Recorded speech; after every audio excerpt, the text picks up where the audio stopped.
The Field of 68 Media Network presents Red is the New Orange, a Syracuse basketball podcast. Vince intercepts a pass, breakaway for the freshman guard, he flies and slams! Aerial assault from Judah Mintz. Looking to go back door to Bell, they get it to a near corner three, knocks it down!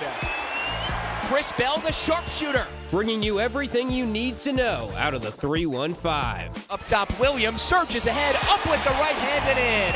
A pretty up and under move from Benny Williams to beat his man. Over to Taylor, he skips into the lane, puts up a floater, and drops in.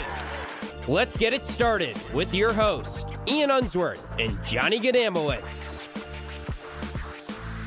Well, maybe it's time for Orange fans to come back down to earth a little bit after Syracuse beats LSU by over 20 points in the ACC opener down in John Paul Jones Arena in Charlottesville. Virginia gives Syracuse a taste of its own medicine as the Orange drop their conference opener. What's going on, everybody? Welcome on in to another edition of Red is the New Orange. As always, I'm Johnny Gadamowitz. He's Ian Unsworth. So glad to have you on board. While we've got you here, do yourself a favor. Go throw us a follow over on Twitter. We're at F68_Cuse. You can also follow me at johnnygwitz and Ian at IUNZ_. That's IUNZY_. Yeah, don't forget the underscore. Don't forget the underscore. Very important. And of course, the Field of 68. Great stuff all across the college basketball world. An exciting time here as we close up the non-conference and conference play looms large come the new year. But for the time being, Ian, Syracuse had that conference opener against Virginia, a Virginia team that for years now has been, really the cream of the crop of the ACC. We had some conversation on our previous podcast.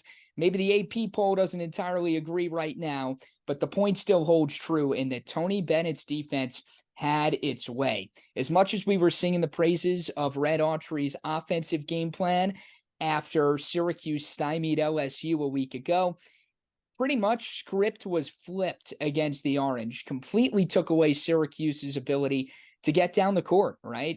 This is a team that likes to run, that likes to play fast.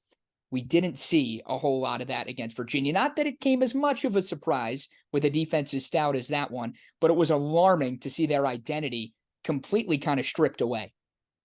You can't get down the court after a made basket unless the defense is entirely asleep. Virginia shot over 50% from the field in both halves. So on over half of UVA's possessions, Syracuse was not awarded the ability to get out there and push. That's a huge problem.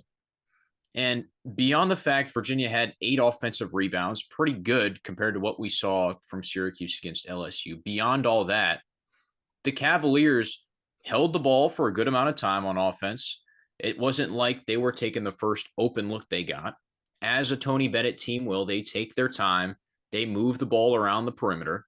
And eventually, whether the ball ended up in the hands of Isaac McNeely or Andrew Rohde or Reese Beekman getting to the cup, Virginia made Syracuse play a solid 20 to 25 seconds of defense pretty much the entire first half. And then on the other end, you see that wearing on Syracuse's legs just a bit. A lot of Orange shots early on came late in the shot clock, and they were making them. Like, credit to Benny Williams, who made that up and under, 18-foot jumper. Justin Taylor's only basket of the day was a late prayer from straight away. He kind of caught it, had to turn towards the basket and get it up. For the first 10 minutes of the game almost, Syracuse hung in there without Judah Mintz even scoring, and everyone else chipped in. And the broadcasters said, hey, this is a pretty good thing for the Orange. But you have to figure, well, Judah scored 33 in the last game. Where's he coming from? And he never showed up because he couldn't get out in transition. His legs and the entire team's legs got tired from playing defense.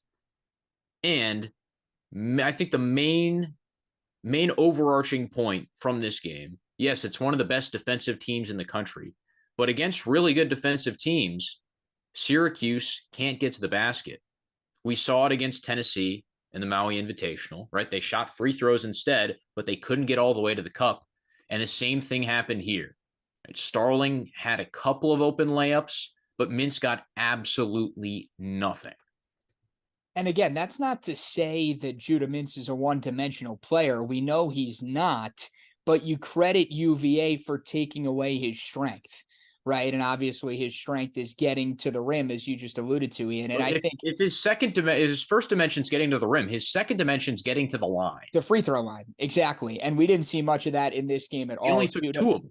2 free throws, only made 1 of them. 2 for 8 from the floor, only 5 points.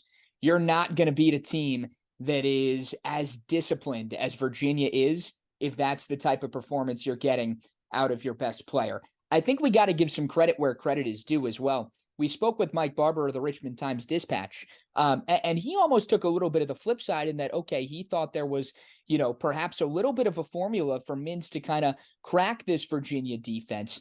We didn't really see that. Reese Beekman was a reason why.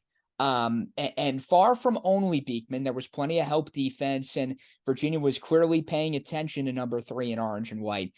But Beekman cemented himself, in my eyes, if he wasn't already, as probably the best perimeter defender that this conference has to offer. To see the way he was on Judah like Elmer's glue from horn to horn, I think is something that was really admirable from a defensive standpoint in terms of just not seeing a lot of guards in today's day and age of let alone just college basketball, but the basketball world as a whole, that are capable of neutralizing playmakers in the way that Beekman was. So the offensive struggle is well documented. The defense too, Ian, I think it just sort of looked a step slow. Maybe some of it's a testament to Virginia's ball movement and their ability to make that extra pass and make that extra read. But you mentioned how Virginia was, really lighting it up wherever, whether it be inside the arc or outside the arc, what have you. They shot 57% from range. A lot of the looks were uncontested, right? Like this Syracuse defense just didn't appear to be doing their due diligence with closing out on shooters, which is odd because we hadn't really seen that many lapses defensively yet. I think a lot of it is because Virginia plays more half-court offense than a lot of teams Syracuse has seen, right? We didn't see them run and gun a lot. We didn't expect to see them run and gun a lot. That's not who they are. I think that falls on Adrian Autry a little bit to know that, okay, we didn't really see anything all too different than what we thought we were going to see. Virginia's going to play the way Virginia's going to play. And still, that defense, for whatever reason, just lagging behind ever so slightly, that ultimately ended up costing them quite a bit. Going back to what I said earlier, it's the playing 25, 30 seconds of defense in the early going that wears you down as the game continues.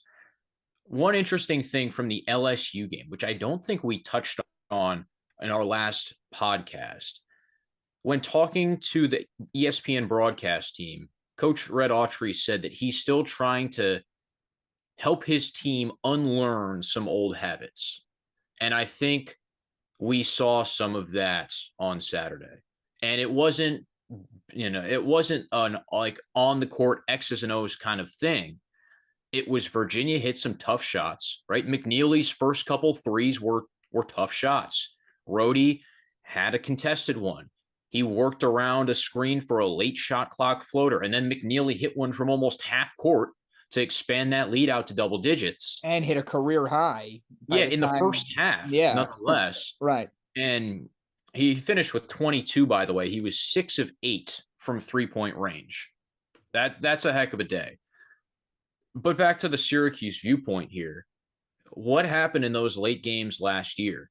Opponents stretched out a lead, hit some shots in a row, and Syracuse slumped. Shoulders went down, right? People got lazy, and Virginia kept on moving the ball throughout the second half. The ball movement got better and better as the game went on because the Cavaliers, who also rotated in guys throughout the second half, and it wasn't the walk-ons until about the 5-minute mark, right? They were going 8, 9, 10 deep in the bench. The ball kept popping around with tons of energy. And you saw Syracuse first give up those tough looks, and then the defense became lackadaisical. They gave up the easy ones. And, a 10-point, 12-point deficit at halftime is one thing, but you get a basket right before the horn, you come out and that deficit turns into 20. Because, again, one shot goes in, and it's here we go again. We were also curious to see how the physicality, how maybe the slight height advantage that Syracuse has was going to factor in. All told on the night, or afternoon, I should say, didn't really factor in all too much. Syracuse out-rebounded. Naheem McLeod only plays 15 minutes, grabs 2 boards. Syracuse's leading rebounder this game was Quadir Copeland. So take from that what you will. I think no that's blocks something either for McLeod. He did not have much of an influence on the rim. Right. I want to bring up something here, Ian, that you mentioned in passing a little bit earlier. I'm going to read you a couple of numbers. These numbers being individual scoring totals, thus far this season for Justin Taylor. Okay. Against opponents named New Hampshire, Canisius, and Chaminade, 14, 13, and 14, respectively. In every other game, he has yet to score more than 6 in a contest. He's been scoreless twice. He's scored 6 twice. He had 3 against Virginia. I know you've got to keep your expectations in check, right? And you figure, okay, only a sophomore, trying to figure out how many minutes per game he's going to be. Is he a starter? Is he a bench guy? What have you? At some point, I got to see some more life out of JT. I mean, to have 6 points or less in 5 of the last 6 games, we've talked about it on this podcast before, how it's Judah Mintz, it's JJ Starling, hopefully in a perfect world, although JJ has had his shaky moments. You need that third guy. And for whatever reason, Benny Williams doesn't want to take up that mantle. Chris Bell has done his best to stay hot, but we only know how long that's going to last. For me, and I know this centers around some of our preseason conversation with being very excited about Mr. Taylor as well. I think disappointed is a word that comes to mind to see how much he's been able, or really the lack thereof, of how much he's been able to impact the game offensively here through the first, month or so of the season. He doesn't see much of the ball. All things considered, there is not a whole lot of action that Syracuse was running, period, on Saturday. And a player like Justin Taylor is going to be best when there's some momentum to get him the ball. Whether it's swinging it around the horn, he gets it and can attack a closeout, or it's off an off-ball screen, and then he's got to step on a defender that's late getting around a big body. You can't give the ball to Justin Taylor and expect him to create one-on-one, just dead stop. He's not a YMCA playground kind of player. He doesn't have that wiggle. You need to do something else to help him get in a rhythm. Chris Bell gets it, he'll shoot it. Benny Williams, at this point, he knows his playing time is limited. So when that dude catches the ball, he's shooting it. Like when Benny catches the ball, trying to make the most of the minutes he is seeing. Exactly. Yeah. It's going up for better or for worse. Is that a good thing? Probably not. The way we've seen Benny Williams shoot the ball over the past 2 years, especially when it's outside of 10 feet. Taylor is more disciplined, as you said, Johnny, but he's not given the opportunity to attack because it's just stagnant. When he sees a defender meet him close out or just in a defensive position, he'll take a jab step, take a dribble, but there's nothing much for him there because he's in the corner. He's got to pass the ball. Well, we'll see if they try to draw some more stuff up for him at some point as the season goes along, because they just need to run more stuff, period. Right. They didn't run a whole lot of anything against Virginia. And the again, stuff they ran earlier in the season looked good. I don't understand why they abandoned it. And for everything that we've been told and sort of promised about this Syracuse team of, okay, not going to be a ton of ISO ball. There's going to be more movement. There's going to be more flow. And you're right, and we did see it early on in the year. It certainly seemed to fizzle out against UVA. Now, is that more a testament to the Who's defense or a lack of competent Syracuse offense? You could take your pick. I think we've agreed it's been a little bit of both. There were times when it fizzled out in Maui, too. Yeah. And part of it's on the players, kind of standing there and hoping someone does something. But it's also on the coaching staff to signal something in or get someone's attention and tell these guys, we have to stick. If you don't stick with something, it's not going to work over the long haul, right? Boeheim tried to run man-to-man last year, abandoned it after, 1 game, 2 games, because it wasn't great. Syracuse is sticking with the man-to-man this year, and already we've seen it get a little bit better. Agreed? Absolutely. So you have to stick with the stuff on offense, too. Yep. You can't abandon movement, principles, plays, because almost every other team in college basketball runs it and runs it well. They just all have their own flavor to it. Syracuse needs to find its flavor. Well, the Orange will not have their next chance to grab a conference win until the end of the month, December 30th, when Pitt travels to the JMA Dome. A whole lot before that, though, and some meaningful games looming large for this Q squad, starting with an Ivy League opponent coming up this week. But before we hit on that, let's get a quick word from Rob Doster and our friends over at BetMGM. As you guys know by now, we've partnered with BetMGM Sportsbook for this college basketball season. We're going to be using BetMGM lines to make all of our picks and predictions throughout the college basketball season. And we are going to have special offers for you, the listeners and the viewers on the Field of 68 each and every week during the season. If you haven't signed up with BetMGM yet, use the bonus code FIELD1500 and you will get up to a $1,500 first bet offer on your first wager on BetMGM Sportsbook. Here's what you got to do. Download the BetMGM app. Sign up using the bonus code FIELD1500. Deposit at least $10 and place your first wager on any game. You will receive up to $1,500 in bonus bets if that bet loses. Just make sure you use the bonus code FIELD1500 when you sign up. And remember, BetMGM is now available under one wallet in select states. As a New Jersey resident, this is super convenient for me when I have to go cover games in New York or Philly. When crossing state borders, just log into your existing account instead of having to create new accounts in each state that you go to. And most importantly, I got to let you know, we do have some fun stuff coming up for this college basketball season. Bet insurance tokens, college hoops odds boosts, my personal favorite, parlay odds boosts. So download the BetMGM app today. Syracuse and Cornell, an Ivy League opponent, making the short trip up I-81 this week to take on the Orange. And for Syracuse, a lot on the line now. You try to get back in the win column, sort of find your footing against a team that, in theory, you should be able to have your way with. But make no mistake, Ian, this is a Cornell squad that is pretty legit, coming in out of the Ivy League, an Ivy League on the whole that has really taken a turn for the better over the course of the past couple of years. You think about some of the Yale squads, Princeton squads that have made the tournament as of late. When it comes to Cornell, though, a really interesting squad as far as identity is concerned. I happen to call a lot of the Cornell games down in Ithaca, have done a couple already this year. They play a lot of guys. They've got, as of last week, I believe it was, they had 10 guys playing 12 minutes per game.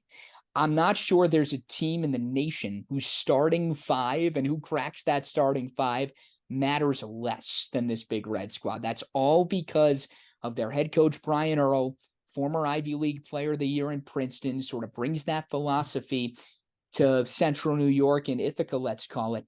And they like to run. They like to push the tempo. They average about 20 helpers a game. They're going to move the ball, similar to Virginia.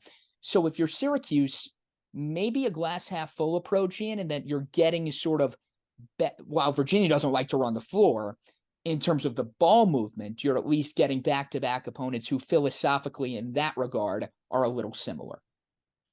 They like to move the ball, but they'll play Syracuse's style.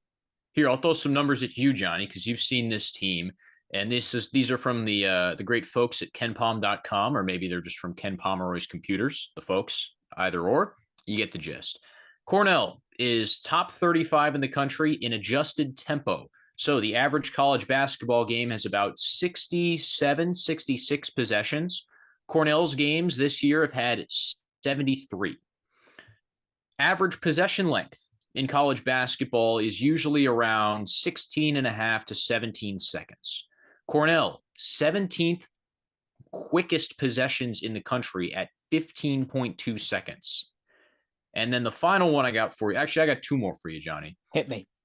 The Big Red shoot 64% from 2-point percentage, which is second best in the nation. And I want to get your take on that because this team likes to shoot threes. They shoot almost half of their shots from behind the arc, which also is top 15 in the country. But how can a team that takes so many threes be so good from inside the arc? Is it just they're taking less, or is it like a threes and layups kind of deal like Nate Oates at Alabama? That's exactly where I was going with it, because you have so many teams who pay attention to the perimeter so much and are doing their due diligence trying to close out on these shooters. It opens up holes in the mid-range. And you look at this Cornell team, they've got so many guys who can play the 1 through 4, right? Who can score at all 3 levels.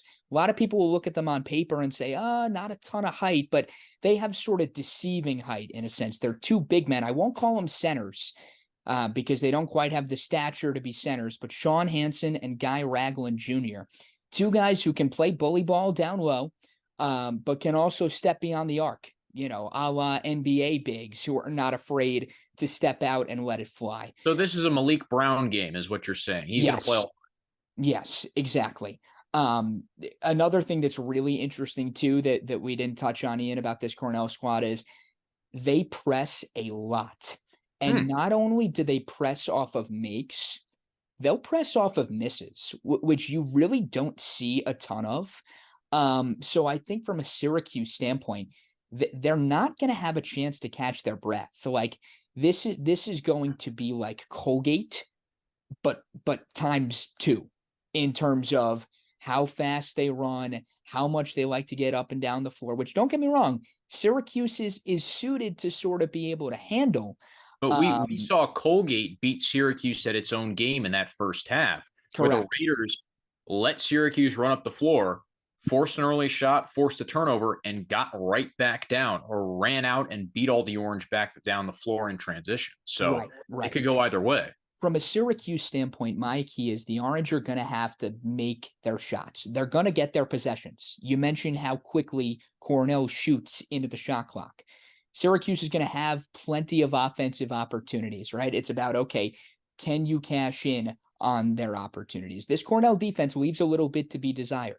They're okay with giving up the looks. They're okay with beating you in a shootout, in an 87-82 type game. That's sort of the formula that they hope to ride, and they've done it time and time again this year.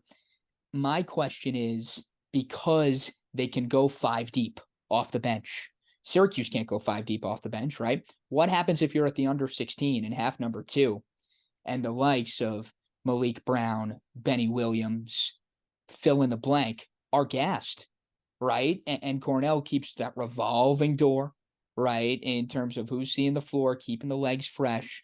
Stamina is something I'm really going to be keying in on as well. This could be a game where SU uses Naheem McLeod in effective bits and pieces. He's good to run the floor for about 2.5 minutes. Then he's over. And a breather. Right? But when you've got 7'4" on 6'8", 6'9", and maybe he can pull a post hook out of the bag once or twice like he did later on against UVA, like that's easy money, especially in a team that's, again, always going to be running out, looking to push. What do we talk about Syracuse earlier in the year with the rebounding struggles, right? 3 guards above the free throw line looking to get down the court. Cornell will do the same if they want to get out in transition. You keep McLeod down there, maybe you get 4 or 5 cleanups, and a 2-point lead turns into a 10-point lead because of those extra offensive boards. I think the other big question we have to ask here, Johnny, is who guards Judah Mintz? It's a good question, and there's no easy answer from a Cornell standpoint. The name that probably comes to mind is a guy by the name of Chris Mannon. He's part of this senior class for Cornell, comprised of Mannon, the aforementioned Sean Hansen, one of the bigs from earlier, another name worth knowing, Isaiah Gray. That's sort of their big 3 as far as the seniors are concerned. Mannon is a guy who set a single season record a year ago with the Big Red as far as steals. He was in the 60s, right? He's going to get his 2 swipes per game.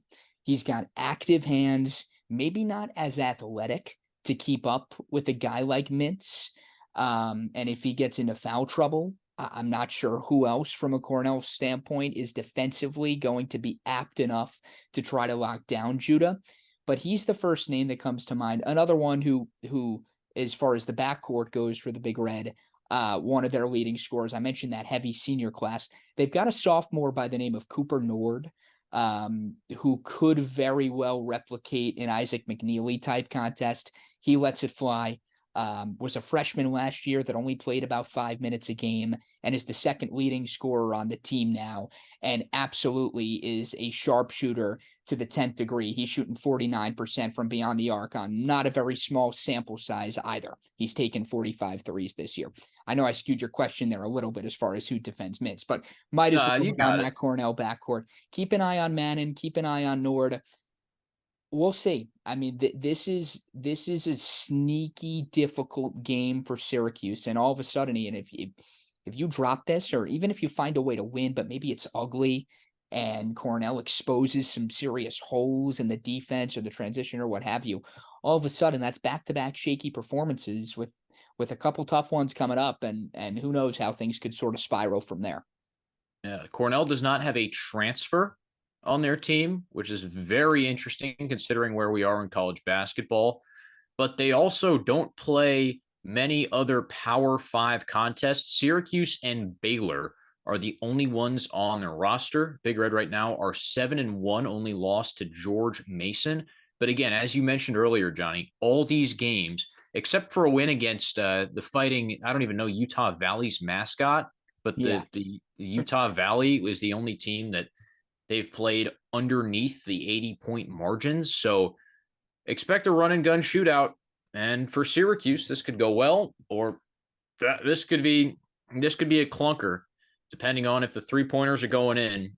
But again, I think this is another game where, like you mentioned, the Canisius, the New Hampshire games, this is a game where you can get the supporting cast involved, especially if it's moving fast. Taylor should get open looks. Bell should get open looks. Hopefully, Benny Williams, when he gets in, is the most athletic player on the floor. And again, you build up some confidence for these other dudes. And before you go play Georgetown and Oregon, hopefully some of, the non-John, John Lennon folks of this Beatles crew are ready to sing and score. Who's going to be the George Harrison? That is the question. Tuesday night, 8 p.m. Worth noting, 8 p.m., hour later than usual, but a Tuesday night tip inside the Dome, the Big Red and the Orange. Should be a fun one, and it'll keep you on the edge of your seat, at least if you like fast-paced basketball, if you like three-pointers, if you like hecticness on the court. This will be one you want to make sure you tune in. But that will just about close up shop here for this edition of Red is the New Orange. Alongside Ian Unsworth, I'm Johnny Gwitz saying thanks so much for joining us. As always, we will talk to you later in the week after the